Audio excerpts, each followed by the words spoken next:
ఇదిగో నీ దాసుడిని జ్ఞాపకం చేసుకోండి అయ్యా. నీ దాసుడి దగ్గర నమ్మకమైన పనివారు ఉండును గాక, నమ్మకమైన విశ్వాసులు ఉండును గాక, త్యాగపూరితమైన విశ్వాసులు ఉండును గాక, రోషం కలిగిన విశ్వాసులు ఉండును గాక. అయ్యా అదిగో నా తండ్రి, వెనకాడని విశ్వాసులు ఉండును గాక, పురుగొల్పే విశ్వాసులు ఉండును గాక. అనేకమైన మందిరాల కట్టబడుచుండగా వారు కూడా పునాదుల వలె ఉండును గాక. ప్రతి ఒక్కరూ కూడా ఇదిగో మొక్కుకున్న మొక్కుబడులు చెల్లించే విషయంలో వెనకడుగు వేయకుండా ఉందురు గాక. నీ సేవలో పాలి భాగస్తులుగా ఉందురు గాక. అటువంటి కృపను కలిగించే దాసుడి కుటుంబానికి అడుగు జ్ఞాపకం చేసుకోండి అయ్యా.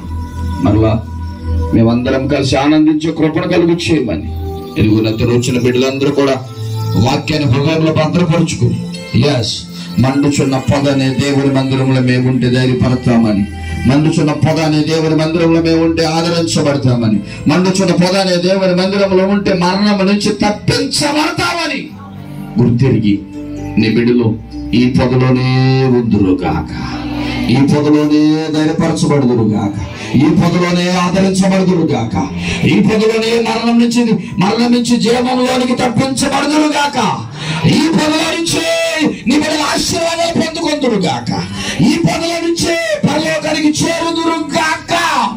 మరణము తప్ప ఈ పొదకి నీ బిడ్డలకు ఏ ఏర్పాటు రాకుండా ఉండును గాక. అటువంటి కృప కలుగు చేయమని